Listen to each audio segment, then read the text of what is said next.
নমস্কার, welcome to বই ভ্রমণ। তো আজকে মাস্টারপিস নিয়ে হাজির, অভিক দত্তের বিশ্বাসঘাতকের সন্ধান। মানে সত্যিই মাস্টারপিস। এই বই নিয়ে বহুত কিছু বলতে ইচ্ছে করছে, কিন্তু কতটা কি বলতে পারবো জানি না, কারণ স্পয়লার হয়ে যাবে। তো যারা পড়েননি তাদের ভিডিও দেখার কোনো দরকার নেই, যারা পড়েছেন তাদেরও ভিডিও দেখার কোনো দরকার নেই। এই সব বইয়ের রিভিউ হয় না। মানে আপনারা সবাই জানেন যে এই মোমেন্টে বাজার ধর হিসাবে অভিক দত্তের স্পাই থ্রিলার কতটা জনপ্রিয়, কতটা পপুলার মানুষের মধ্যে। আর তার কারণও রয়েছে। মানে জাস্ট আর পাঁচটা স্পাই থ্রিলার সিরিজের মতো কিন্তু এটা না। মানে ভীষণ পড়াশোনা করে লেখা, একদম গ্রাউন্ড রুট লেভেলে গিয়ে লেখা। তো আদতে কি হয় এই বাংলাদেশ পাকিস্তান বা আন্তর্জাতিক রাজনীতিতে ইন্ডিয়ার কি অবস্থান, সেইখানে ইন্ডিয়া কি কিভাবে জিনিসপত্র হ্যান্ডেল করে, কি কি কারা কারা এজেন্ট রয়েছে, তাদের লাইফস্টাইল কি, তারা কোথায় গিয়ে গা ঢাকা দিয়ে থাকে, বা তারা আরেকটা আর কি ছদ্মবেশ বা একটা কভার নিয়ে যায় আর কি। মানে ওই দেশের মানুষের জন্য তারা এক, আবার ইন্ডিয়ার জন্য তারা এক। তো কি করে তারা ওখানে থেকে সবকিছু নিয়ন্ত্রণ করে। তো যারা ব্লু ফ্লাওয়ার সিরিজ পড়েছেন, তো সেখান থেকেই এই গল্পের শুরু।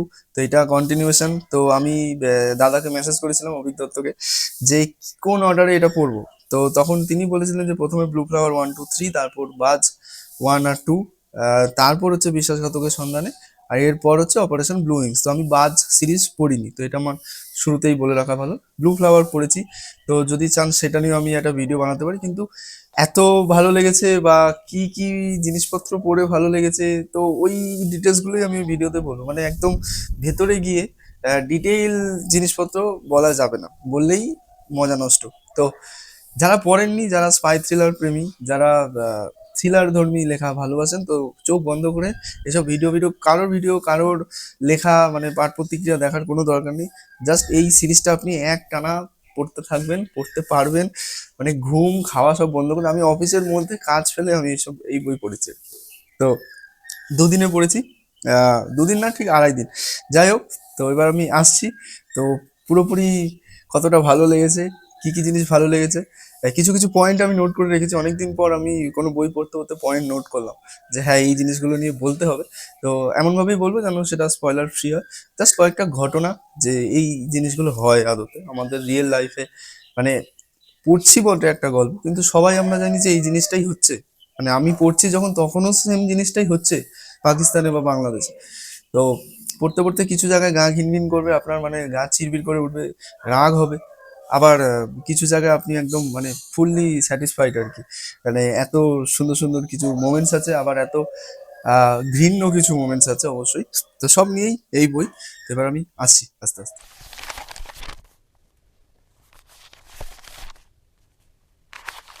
আমি একটু নার্ভাস। মানে এত কিছু মাথায় ঘুরছে, একটা একটা করে সব বলতে হবে। আচ্ছা, প্রথমে একটু ব্যাকগ্রাউন্ডটা দিয়ে রাখি। তো যারা জানেন না, অনেকেই থাকতেই পারেন জানেন না, অনেকে শুধুমাত্র ক্লাসিক করতে ভালোবাসে। তো তারা যদি এই ভিডিওটা তাদের ফিরে আসে, তো তাদের জন্য তো অভিক দত্তের একটা সিরিজ রয়েছে, পুরোপুরি spy thriller series.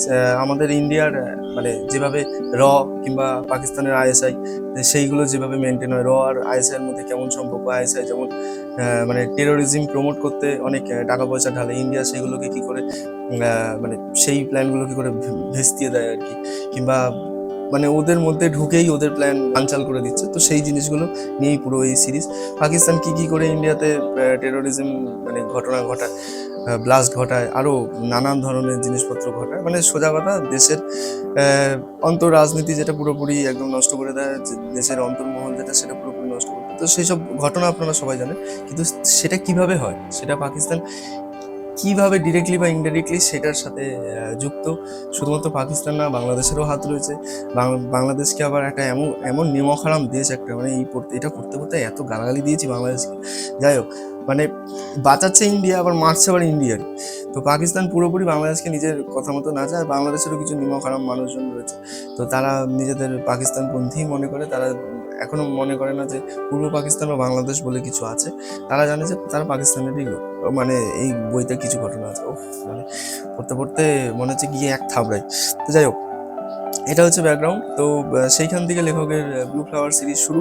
Blue flower সিরিজের মেইন যে হিরো সায়ক বড়াল, তো সে এখানে নেই, ঠিক আছে, সেটা আমি বলে দিলাম। মানে নেই মানে এটা তার গল্প না, মানে এখানে তার জায়গা নেই, এটা অন্যদের গল্প। তো সেইটাতে আমি আসছি পরে। একটা ছোট্ট জায়গায় রয়েছে, কিছু কিছু জায়গায় মানে খুব স্বাভাবিক, একটাই যেহেতু ফ্লোয়ে লেখা, তো সেখানে শাহরুখের কথা আসে কিছু কিছু জায়গায়, কিন্তু সশরীরে উপস্থিত নেই বা তার এক্সিস্টেন্স দেখানো হয় না, কিন্তু সে হাওয়ায় আছে আর কি। তাকে ছাড়া এই সিরিজ অসম্পূর্ণ। তো মানে সে মেন হিরো আর কি। তো তারপর তো বাজ রয়েছে, তো বাজের একটা ছোট্ট জায়গায় এক্সিস্টেন্স রয়েছে, সেসব আমি কিছু বলছি না, এগুলোই যখন আসবে তখন বিশাল মজা পাবেন আর কি। তো ক্যামিও টাইপের, তো খুব স্বাভাবিক এটা। মানে বই পড়তে গিয়েও আপনার মাথাতে আসবে যে হ্যাঁ এদের ক্যামিও থাকবেই। তো এবার এই হচ্ছে blue flower series. Blue flower সিরিজে মোটামুটি শাহরুখ পাকিস্তানের মধ্যে ঢুকে কি করে পাকিস্তানের সমস্ত তথ্য ইন্ডিয়াতে মানে স্থানান্তরিত করে বা ইন্ডিয়াকে জানায়। তুষার, রঙ্গনাথন, খান আর মাথুর, এই তিনজন হচ্ছে হেড, মানে হেড হচ্ছে তুষার, তার সাবঅর্ডিনেট হচ্ছে খান আর মাথুর। তো তারা ফিল্ডে নেমে অপারেশন করে, আর তুষার হচ্ছে মগজাস্ত্র। তো সে অফিসে বসে বসে সব কিছু চালায় আর কি। তো ইন্টেলিজেন্স হেড আর কি। তো সে শাহরুখকে প্ল্যান করেছে পাকিস্তানে। তো সে এরকম অনেক এজেন্টকে প্ল্যান করেছে, এদিক ওদিক দুবাই আছে, ইন্দোনেশিয়া আছে, বাংলাদেশে আছে, আরও এদিক ওদিক প্রচুর শহরে রয়েছে।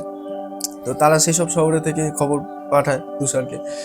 অবশ্যই সেটা খুবই মানে প্রোটোকল মেনে খুবই সিকিউর হতে পাঠায়, কারণ ফোন ট্যাপ করে। এবার এই জিনিস পড়তে গেলে আপনাকে প্রতি মুহূর্তে নর্মাল যে আমাদের যে লাইফস্টাইল সেটা থেকে কিন্তু বেরিয়ে গিয়ে ভাবতে হবে যে একটা এজেন্টের জীবন কেমন হতে পারে। তার একটা ছোট্ট ভুল বা একটা ছোট্ট দায়সারা গোছের বা পুরো পুরো শুধু তো তার জীবনহানি ঘটাতে পারে, সেটা তো এক। আর সে যেই প্ল্যানের পার্ট বা সে যেই অর্গানাইজেশনের পার্ট, সেটাকে পুরো একদম মানে সেই যে কভার সেটা উন্মোচন করে দিতে পারে শত্রুপক্ষের কাছে, মানে বেসিক্যালি পাকিস্তানের কাছে। তো এবার এই হচ্ছে, তো কোথাও পাকিস্তানের এজেন্টকে এরা মারছে, কোথাও ইন্ডিয়ার এজেন্টকে পাকিস্তান মারছে, তো এই চলতে থাকে আর কি। তো খুব টান টান। এবার অভিজ্ঞতার যেটা স্পেশালিটি, তো কোনো হয়তো, যেটা আমি প্রতিটা ভিডিওতেই বলি ওনার বইয়ের কথা বলতে গিয়ে, কোনো হয়তো কথাবার্তা নেই, কোনো হয়তো মানে ব্যাকগ্রাউন্ড সেট আপ নেই, কোনো হয়তো বর্ণনা নেই, একদম কথোপকথন কথোপকথন বলতে বলতে বলতে বলতে চলতে থাকে। তো এটাও সেম, এই বইও আলাদা হয় না, তবে এই বইটা একটা জায়গায় গিয়ে আলাদা। তো এই বইটা আমি 2024-এর পত্রভারতী স্টল থেকে কিনেছিলাম বইমেলাতে। তো আমার পরিষ্কার মনে আছে যখন আমি বইমেলাতে কিনেছিলাম, তো তখন সদ্য তার কয়েক মাস আগেই ব্লু ফ্লাওয়ার 1-2 আমি পড়েছিলাম। তো এবার সেই জিনিসটা মাথায় ঘুরছে। তো ব্লু ফ্লাওয়ার 3 আমি 2025-এর শুরুতে না 24-এর শেষে, মানে বইমেলার আগেই মনে পড়েছিলাম। তো সদ্য পড়েছিলাম, এখন এক্স্যাক্টলি মনে নেই। তো আমি এই বইটা কিনি, পত্রভারতী স্টলে যিনি ছিলেন, তো তাকে আমি জিজ্ঞেস করি এটা কি ওই সিরিজের পার্ট? তো তিনি আমাকে পরিষ্কার বলে দেন যে না না, এটা একটা ইন্ডিভিজুয়াল বই, এটা কোনো সিরিজের পার্ট। আমি যদি তখন মনে হতো যে ওটা যদি সিরিজের পার্ট, আমি হয়তো এটা কিনতাম, কারণ আমি জানি যে সিরিজ চলতেই থাকবে। আমাকে অত পয়সা ছিল না তখন, এখন হয়তো গিয়ে কিনতাম, যে যখন এত পপুলার হচ্ছে আমাকে পড়ে দেখতে হবে। ব্লু ফ্লাওয়ারও তখন পড়া হয়ে গেছে, তো আমি সেই হিসাবে এটা নিই। কিন্তু এটাই কিন্তু একদম পুরোপুরি ওই সিরিজের পার্ট। আপনি মাঝখান দিয়ে এই বই ইন্ডিভিজুয়ালি পড়তে পারেন, কিন্তু কিছু কিছু জায়গায় যে মজা পাবেন, কিছু জায়গায় যে বললাম ক্যামিওগুলো আছে, সেই ক্যামিওগুলোর গল্প যদি আপনি না জানেন, তাহলে কিন্তু তারা যখন রিয়েলি এখানে আসে, সেটা কিন্তু আপনি মানে একটা সিটি মার মোমেন্ট হবে আর কি আমার জন্য বা যারা পড়েছে তাদের জন্য, সেইটা আপনি মিস করবেন। তো এখানে যখন বাজ আসে, সেইটা একটা সিটি মার মোমেন্ট আছে, কিন্তু সেটা আমি মিস করেছি, কারণ আমি জানি না বাজের গল্প কি। বাজ সিরিজটা আমার পড়াই হয়নি, তো বাজ সিরিজটা আমি পড়বো এরপর। তো আমি সায়ক বড়ালের গল্প জানি, ব্লু ফ্লাওয়ার সিরিজ পড়েছি যেহেতু, বা এই তুষার রঙ্গনাথন কে। তো অবশ্যই এই সিরিজ শুরু করার প্রথম বই হচ্ছে ব্লু ফ্লাওয়ার সিরিজ 1-2-3, সেটা আপনাকে পড়তেই হবে। তারপর আপনি বাজ পড়ুন না পড়ুন খুব একটা কিছু হবে না, কিন্তু ওই কিছু কিছু জায়গায় মুভমেন্ট থাকবে এই বইতে, যেমন বাজের যে এন্ট্রিটা রয়েছে, তো সেটা আপনি বুঝতেই পারবেন না বাজের ইম্প্যাক্টটা কি বা বাজ কি, কারণ আমার পড়া হয়নি সেটা। কিন্তু মানে সব কিছুর ঊর্ধ্বে গিয়ে এই বইটা পড়া যাবে না। আগে আপনাদের ব্লু ফ্লাওয়ার অ্যাটলিস্ট পড়তে হবে। মানে ফর্মটা হচ্ছে প্রথমে ব্লু ফ্লাওয়ার, তারপর বাজের 2টো বই, ব্লু ফ্লাওয়ারের 3টে বই, তারপর এই বইটা। আর সবার লাস্টে হচ্ছে অপারেশন ব্লু উইং, সেটা সম্ভবত বেরিয়েছে রিসেন্টলি। তো সেটা হচ্ছে বলে যে সমস্ত যে মেইন চরিত্ররা, সমস্ত মেইন এজেন্টরা সেখানে একসাথে, মানে তাদের কম্বাইন্ড গল্প হচ্ছে ওইটা। তো পড়বো সেটা পরে, আগে বাজ পড়িনি। সব থেকে বড় কথা, এই বইটা শুধুমাত্র মানে এই ভিডিওতে এই বইটা নিয়ে আমি বলবো না, কারণ এই বইটা নিয়ে বলতে গেলে মানে অভিজ্ঞতার এই স্পাই থ্রিলার সিরিজের যে কোনো বই নিয়ে বলতে গেলেই আপনাকে অন্য একটা বই নিয়ে একটু হলেও বলতে হবে, তো সেটাতে একটু সময় যাবে, কারণ প্রতিটা বইয়ের সাথে লিঙ্কড। তো একটা ঘটনা বলতে গেলে ওই ঘটনার সাথে আর এক ঘটনার লিঙ্ক রয়েছে, সেই ঘটনাটা অন্য বইতে রয়েছে, তো স্বাভাবিকভাবে একটু সুইচ হবে। তো যাই হোক, যেটা বলছিলাম, তো এবার উনি নিজের সার সংক্ষেপ বা এই যে যে একদম বইয়ের শুরুতে যে মানে একটা ভূমিকা লেখেন, তো সেইখানে পরিষ্কার এই জায়গাটা লিখেছেন যে এই যে বইটা, এই বইটা তার আইডিয়াই ছিল শুধুমাত্র বিশ্বাসঘাতকের সন্ধানে গল্পটা লেখার। এখানে দুটো গল্প রয়েছে, একটা হচ্ছে দিন প্রতিদিন আর একটা হচ্ছে অপারেশন ট্রেইটার। তো দুটোই লিঙ্কড অবশ্যই।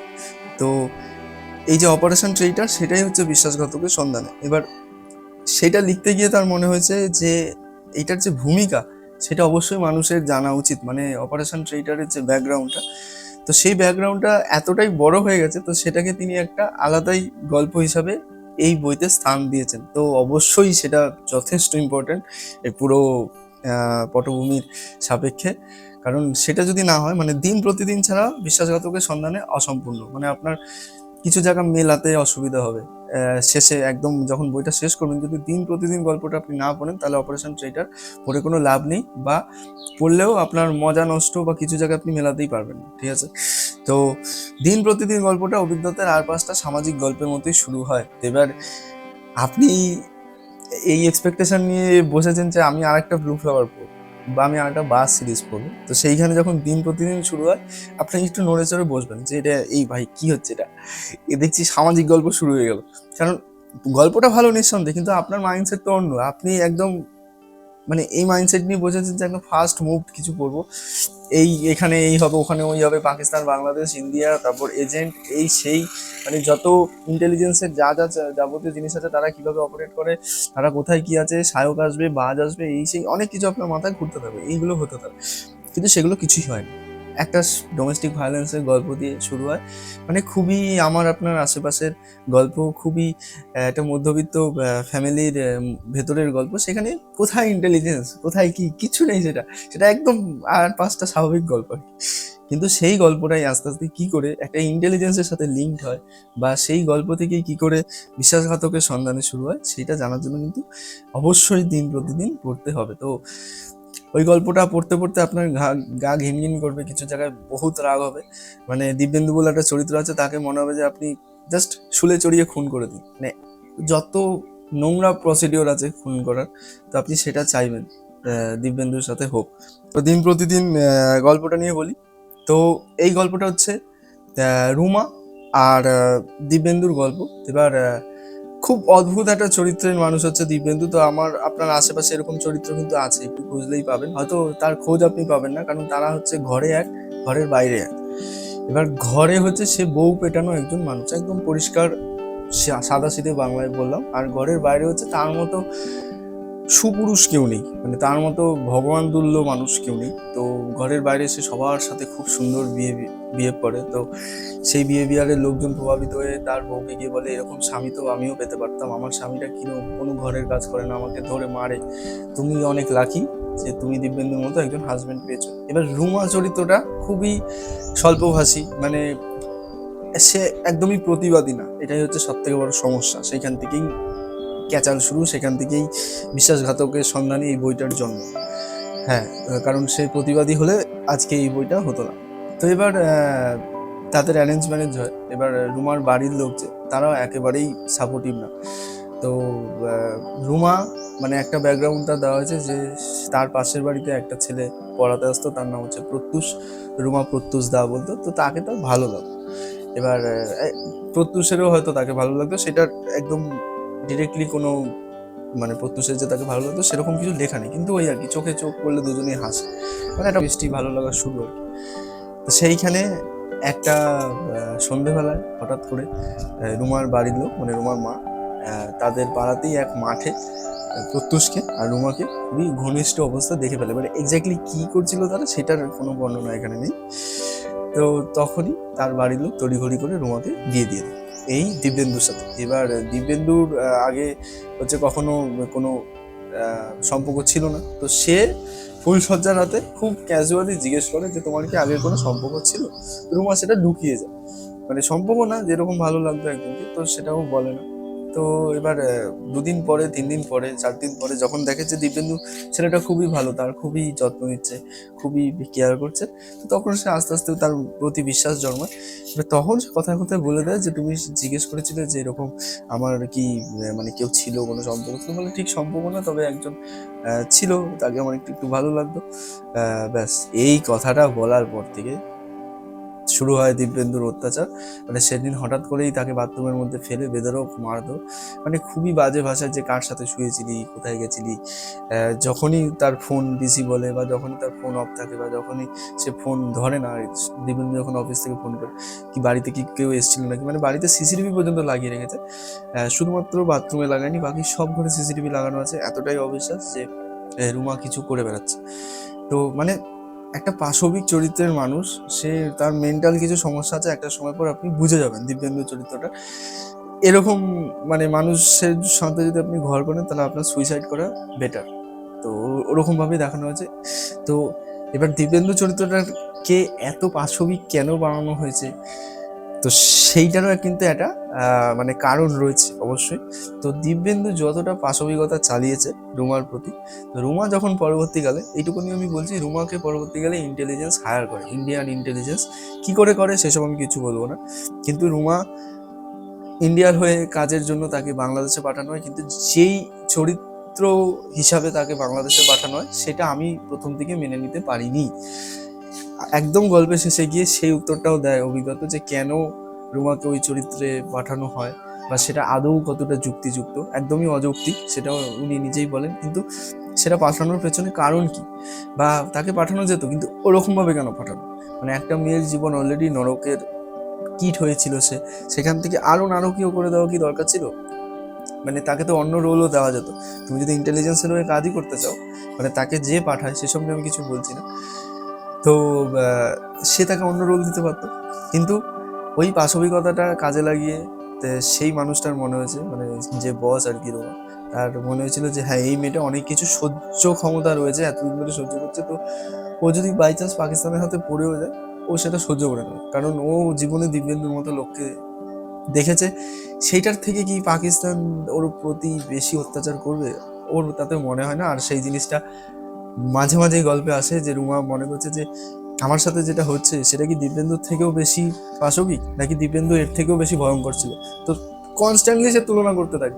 তখন কিছু কিছু ক্ষেত্রে তার মনে হয় যে না, আমি এই জীবনটা যেটা পাচ্ছি সেটাও নারকীয়, কিন্তু সেটা হয়তো দিব্যেন্দুর অত্যাচারের থেকে অপেক্ষাকৃত কম নারকীয়। মানে এতটাই খারাপ পর্যায়ে তাকে ফেলে দেওয়া হয়। তো এই দিন প্রতিদিন গল্পটা এইভাবে শুরু হয়। তো বেসিক্যালি এটা একটা ডোমেস্টিক ভায়োলেন্সের গল্প। সেখান থেকে রুমা সেই বাড়ি থেকে কি করে পালায়, তার বাবা মা তার প্রতি কতটা অবিচার করে, মানে তার মা পর্যন্ত বলতে থাকে যে আমার এরকম হীরের টুকরো জামাই আমি অন্তত অন্য কোনো বাড়িতে দেখিনি, তোরই দোষ, তুই ওই ছেলেটাকে এখনো ভুলতে পারিসনি, তুই তোর ধান্দা হচ্ছে ওর সাথে পালানোর। তো তুই এখানে আমার জামাইকে মানে সুখে রাখছিস না, সেই জন্যই জামাই তোর প্রতি এরকম অত্যাচার করছে। তো আমিও যখন প্রথম প্রথম বিয়ে হয়ে আসে, তখন তোর বাবাও আমার প্রতি এরকম অত্যাচার করতো। তো মেয়ে মানুষ জন্মাই স্বামীর মার খাওয়ার জন্য, কিন্তু সেটাকে তার সহ্য করতে হয়। একটা সময় পর সহ্য করে নিলে মানে ওই স্বামী তাকে ভালোবাসবে। মানে সে জাস্টিফাই করছে নিজের মেয়ে, তার মানে একটা মেয়ের মা তার মেয়ের মার খাওয়াটাকে জাস্টিফাই করছে এই যুগে দাঁড়িয়ে। বললাম তো কিছু জায়গায় খুব গা ঘিনঘিনে জিনিসপত্র রয়েছে, কিন্তু সেগুলো এই গল্পের জন্য দরকার। মানে আপনার যে রাগটা, সেটা যখন শেষে গিয়ে তার একটা মানে খুবই স্যাটিসফাইং পরিণতি হবে, দিব্যেন্দুর হোক কিংবা আরও যা যা ক্যারেক্টার আছে, তো তখন আপনি ভীষণ মজা পাবেন। তো প্রতিটা ক্যারেক্টারের একটা করে ক্লোজার রয়েছে এখানে, বিশেষ করে এই গল্পের সাথে যারা যুক্ত।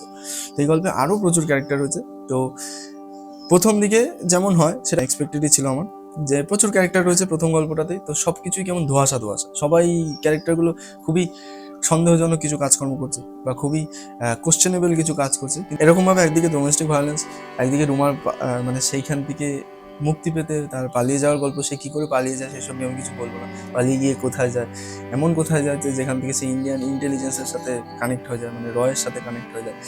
তো তারপর তাকে কী রোল দেওয়া হয় যার জন্য তাকে বাংলাদেশে যেতে হয়, ব্যাস এটুকুই। মানে তাকে পুরোটা লাইফ এর পরে, মানে দিব্যেন্দু থেকে ছাড়া পাওয়ার পরে, তো তাকে বাংলাদেশে পাঠিয়ে দেওয়া, সেইখানে তাকে কী রোল দেওয়া হয়, সেই রোলটা কতটা আরও নারকীয় আর কি, তো সেটাই আমি বললাম যে আমার অনেকেরই কোয়েশ্চেন থাকতে পারে যে ইন্ডিয়ান ইন্টেলিজেন্সের হয়ে তুমি কাজ করছো, তাকে এরকম একটা রোল দেওয়া হলো, এটা কি উচিত?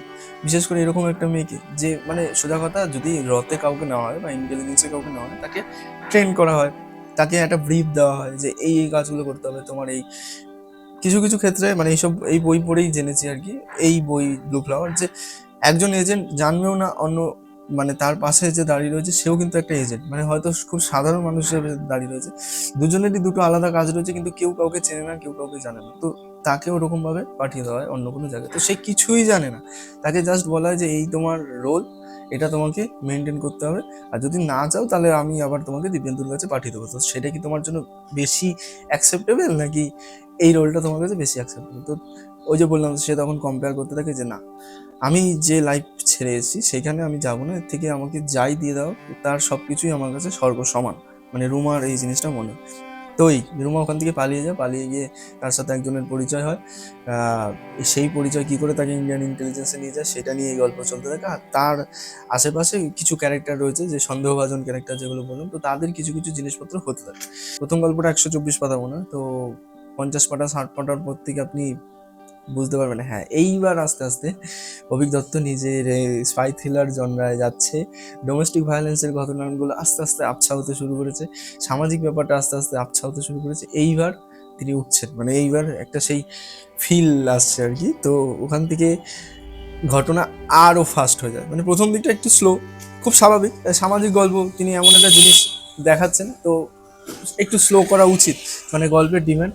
কিন্তু যখন থেকে আস্তে আস্তে সেই জায়গাটা ছেড়ে মানে এ জনরা চেঞ্জ করে আর কি গল্প, মানে জনরা চেঞ্জ হয়, ক্যারেক্টার চেঞ্জ হয়, ইভেন্ট চেঞ্জ হয়, ব্যাকগ্রাউন্ড চেঞ্জ হয়, যখন সেই চেঞ্জগুলো আস্তে আস্তে আসতে থাকে তখন আপনার মনে মানে সেই মানে একটা বাটারফ্লাই ইফেক্ট শুরু হবে, মুখে একটা হাসি ফুটে উঠবে। তো সেই জায়গাটা দারুণ, বিশেষ করে 124 পাতার গল্পে একদম শেষের দিকে যখন আহ, একদম ডিরেক্টলি স্পাই থ্রিলারের জায়গায় এসে পড়ে, মানে তুষার রঙ্গনাথনের কথা বলা হয়, মানে সে যখন ঢুকে পড়ে একটা অধ্যায়, তো ওই জায়গাটা মানে পিওর সিটিমার মোমেন্ট আর কি। তো মানে গুজবাম দিচ্ছে, তো ওই জায়গাটা এত সুন্দর, মানে আপনার মনে হবে এই তো এইবার শুরু হবে, এইবার সব মানে হিসেব মিলবে আর কি, বা এইবার সবার হিসেব হবে।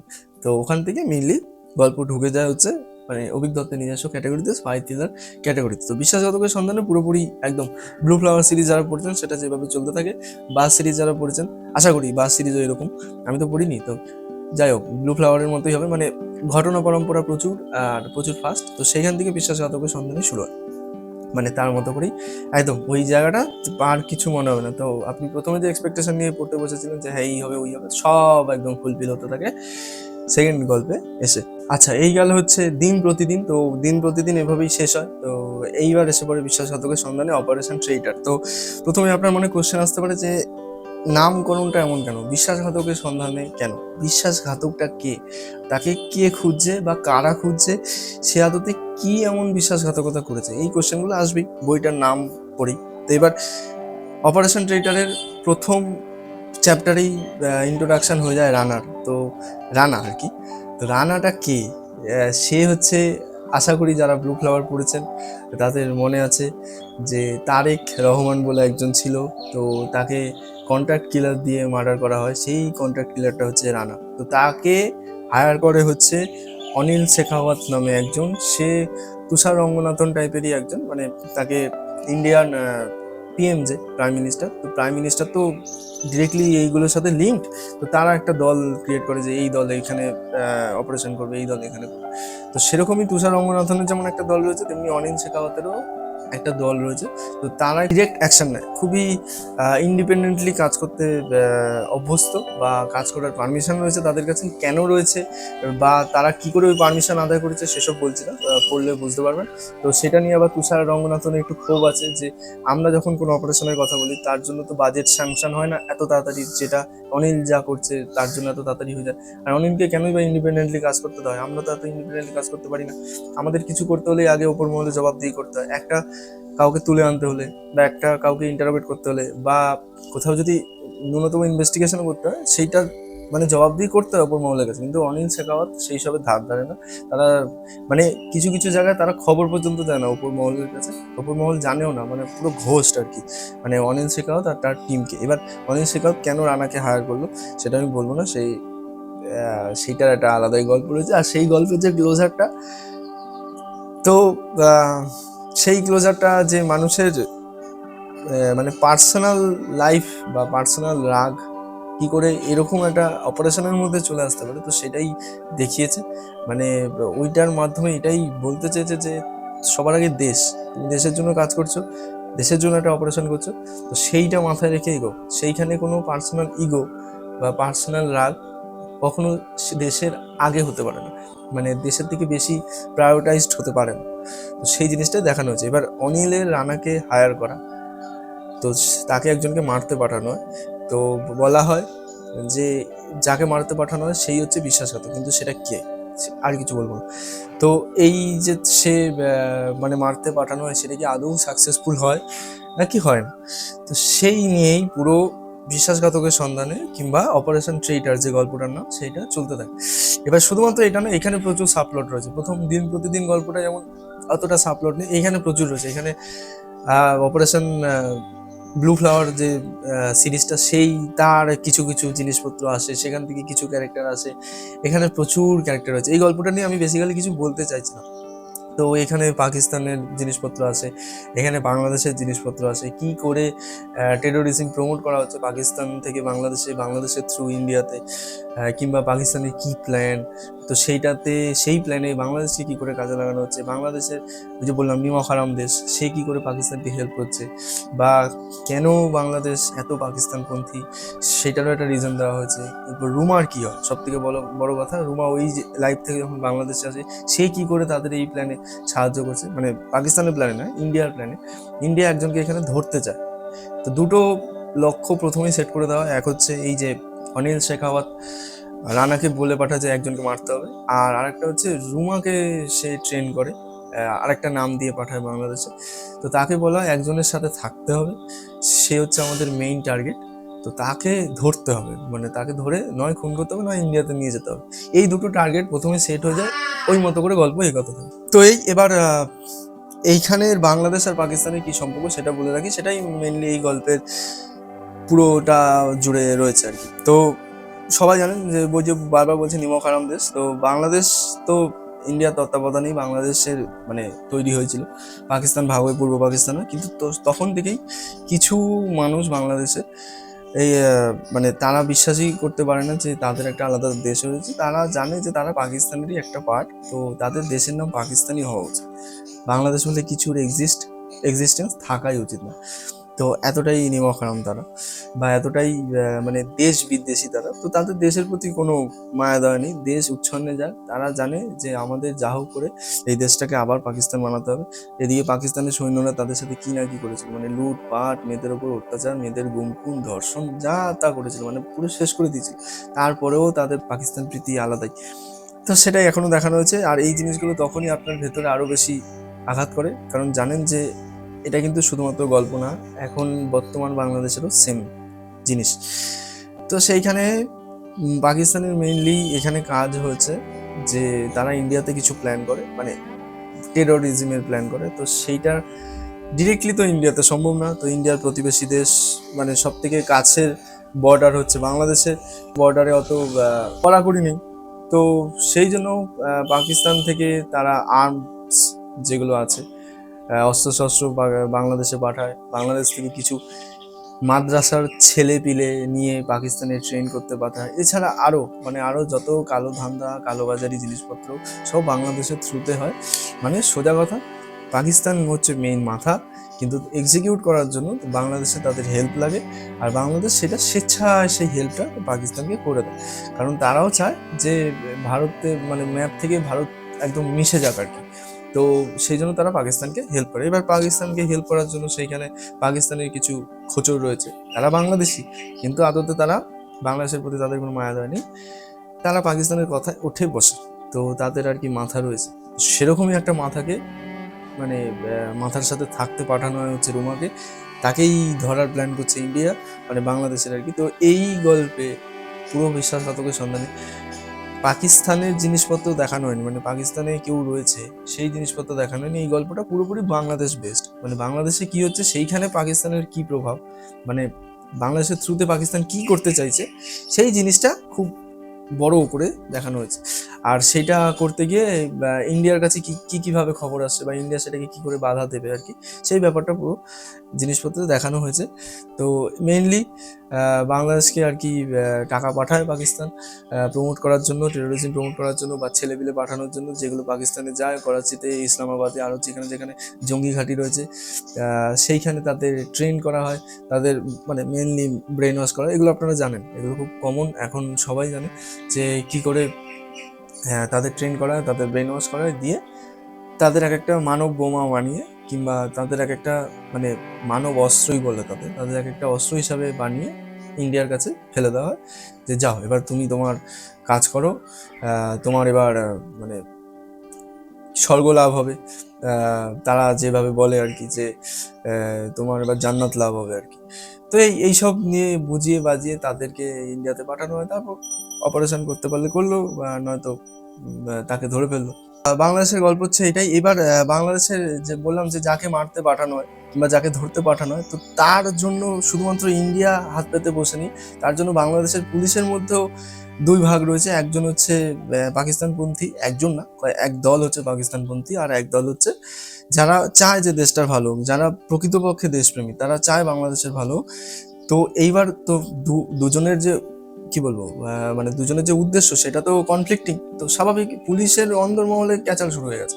মানে একজনকে ধরার জন্য পুলিশের অন্দরমহলে খোঁচর ফিট করা রয়েছে যে এখান থেকে কে খবর লিক করছে, ইন্ডিয়ার কাছে চলে যাচ্ছে যে আমরা আমাদের কাজ ঠিকমতো করতে পারছি না। মানে পাকিস্তান তো মেইনলি বাংলাদেশের যে টপ মাথাগুলো বা পুলিশ স্টেশনগুলো যেখানে যেখানে ক্যাচাল হলে মানুষ যায়, সেইগুলোকে কিনে রেখেছে সোজা কথা। সেইখান থেকে মানে ধরুন একটা বাস নিখোঁজ হয়ে গেল, ধরুন 3টে বাস যদি শিক্ষামূলক ভ্রমণে যায়, ঘটনা রয়েছে এখানে, তো তার মধ্যে থেকে 2টো বাস যথাযথ জায়গায় ফিরে এলো আর একটা বাস সম্পূর্ণ নিখোঁজ হয়ে গেল। এইবার নিখোঁজ হলে কি হবে, পুলিশ সেটা ইনভেস্টিগেশন করবে? পুলিশ ইনভেস্টিগেশন করলোই না, কারণ পুলিশ জানে যে সেটা নিখোঁজ হয়নি, সেটা যেখানে যাওয়ার সেখানে গেছে। কারণ সেই বাসে 20টা ছেলে রয়েছে, সেই ছেলেপিলেগুলোকে পাকিস্তান নিজের কাজে লাগাবে। তো এরকমই প্ল্যান আর কি। তো সেইটা পুলিশ চেষ্টা করছে যেমন তেমন করে ধামাচাপা দেওয়ার, কিন্তু পুলিশের অন্দরমহলেই লোকজন জানে যে আদতে ব্যাপারটা কি হচ্ছে। তো তারা সেটা ইনভেস্টিগেট করতে বসে পড়ে লুকিয়ে লুকিয়ে গোপনে, যে আদতে ওই বাসটা কোথায় গেছে। আর ওই বাসটা যদি যায় তাহলে তো দেশের নাম পুরো ধুলোয় মিশে যাবে, যে পাকিস্তান এরকমভাবে বাংলাদেশকে ইউজ করছে।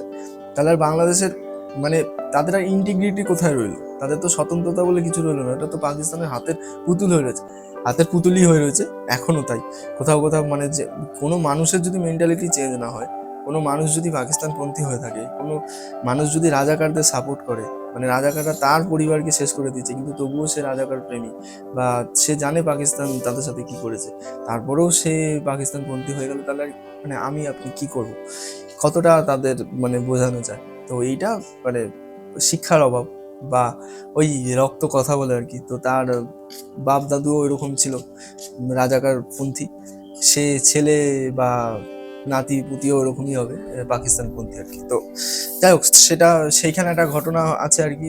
নির্মল বলে একজন রয়েছে যে পুলিশ, বাংলাদেশের পুলিশ, তো সে কোথাও গিয়ে এই পুরো যে অপারেশনটা হচ্ছে বাংলাদেশ জুড়ে পাকিস্তানের মানে মদতপুষ্ট অপারেশন, তো সেটা কোথাও গিয়ে সে ধরতে পারে।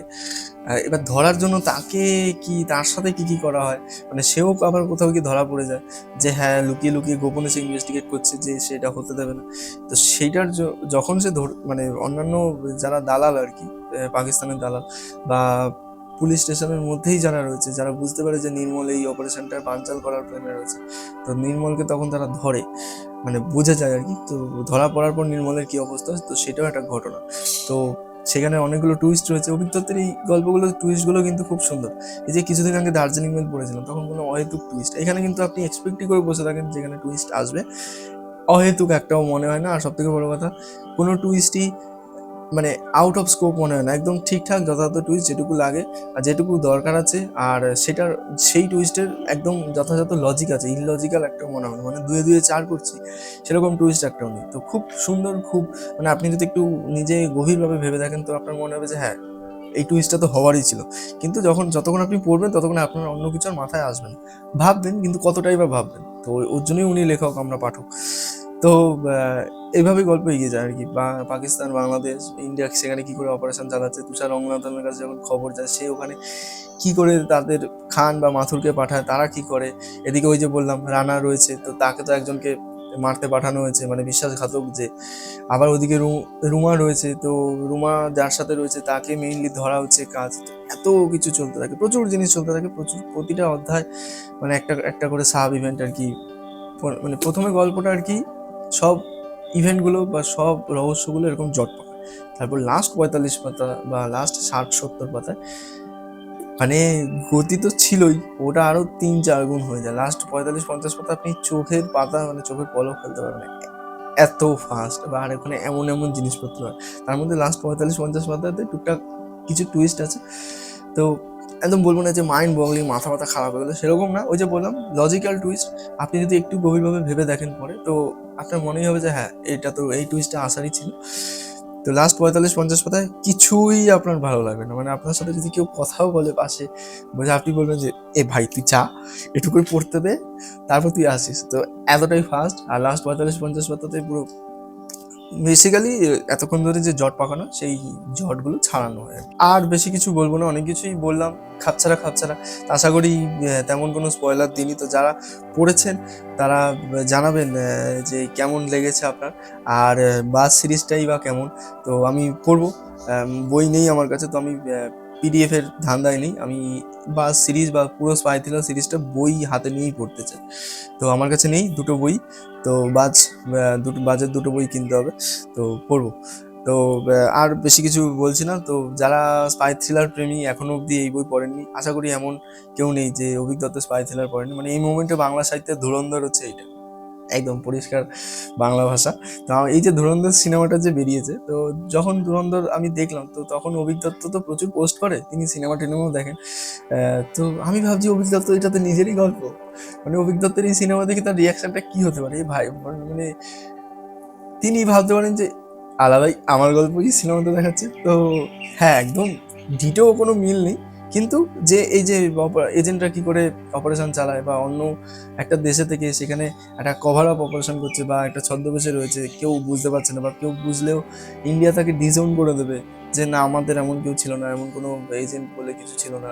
তো মানে সে মারা গেলে তার মানে তার কথা শুধু সে জানবে, কিন্তু কেউ সেটাকে স্বীকার করবে না।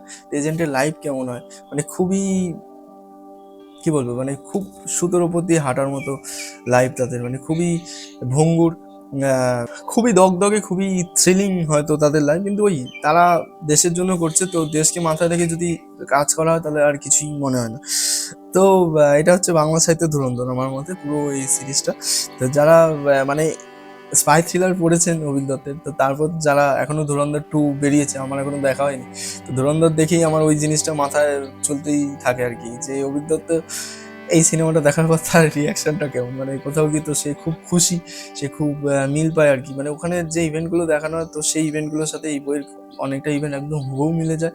আর বিশেষ করে যেটা মেলে সেটা হচ্ছে এজেন্ট তারা কি করে মানে কাজ চালায় আর কি, অন্য একটা দেশের থেকে, অন্য একটা দেশের রাজনীতিতে মিশে গিয়ে, বা অন্য একটা দেশের কাঠামোতে মিশে গিয়ে সেখানকার খবরাখবর কি করে সে পাঠাচ্ছে, বা সেখানে সে কি করে ইম্প্যাক্ট ফেলছে, বা তার কথা লোকজন এককালে শুনতে শুরু করছে। তো সেই জিনিসগুলো প্রচুর মিল রয়েছে ধুরন্ধর সিনেমাটার সাথে, এই বইটার বা এই পুরো সিরিজটার। তো এটা আমার খুব ভালো লেগেছে আর কি। মানে যারা এই বই পড়েছেন, তার বই পড়ার পর মানে এই সিরিজটা পড়ার পর তাদের কাছে তো ধুরন্ধর অন্যই একটা মাত্রা এনে দিয়েছে আশা করি। তো ধুরন্ধর 2 সেটা আরো বেশি ফুলফিল করবে। যারা দেখেছেন তারা দেখেছেন, আর আমি এখন দেখিনি, দেখবো কয়েকদিন পরে, এখন টিকিটের তো জাম। তো যাই হোক, এই এইটুকুই থাক স্পাই থ্রিলার প্রেমীদের জন্য স্বর্গ। আপনারা জানাবেন আপনাদের পড়ে কেমন লেগেছে পুরো সিরিজটা, পুরো সিরিজের কিছু কিছু হুক পয়েন্ট যেটা আপনাদের হেভি লেগেছে, বা যেটা না মিস করলেই নয়, বা যেটা হয়তো আপনার পড়ে মনে হয়েছে সেভাবে সেটার বিশ্লেষণ নেই আর কি। অনেকের হয় না, অনেকের পড়ে মনে হবে যে হ্যাঁ এই জিনিসটা কিন্তু অভিজ্ঞতা এরকমভাবে লিখতে চেয়েছেন, কিন্তু সেটা কিন্তু সেরকমভাবে চোখে আঙুল দিয়ে বলা নেই। তো সেরকম যদি আপনি কিছু খুঁজে পেয়ে থাকেন পুরো সিরিজটা জুড়ে, জানাবেন অবশ্যই। তো ভালো লাগবে, মানে এটা এমন একটা সিরিজ যেটা নিয়ে ভাবতে ভালো লাগে সোজা কথা। মানে এটা পড়ার পরও আপনি মানে জটগুলোকে নিজে নিজে মেলানোর চেষ্টা করবেন যে হ্যাঁ এরপর কি হতে পারে, এরপর কোন কোন ক্যারেক্টার কি কি করতে পারে, তো সেইভাবে আপনি ভাববেন আর কি। তো এই এটুকুই থাক। তো আমি অরিক, এই চ্যানেলে বাংলা বই, বাংলা সাহিত্য নিয়ে কথা বলে থাকি। তো এখনো পর্যন্ত ভিডিওটা দেখে থাকেন, অনেক অনেক ধন্যবাদ। ভিডিওটা বড় হয়ে গেল, তো ভালো বই পড়লে বলতে ভালো লাগে, তাই ভিডিওটা বড় হয়েছে, কোনো আফসোস নেই। তো যারা দেখলেন এখনো পর্যন্ত, যদি ভিডিওটা ভালো লেগে থাকে লাইক করে দেবেন আর চ্যানেলটা সাবস্ক্রাইব।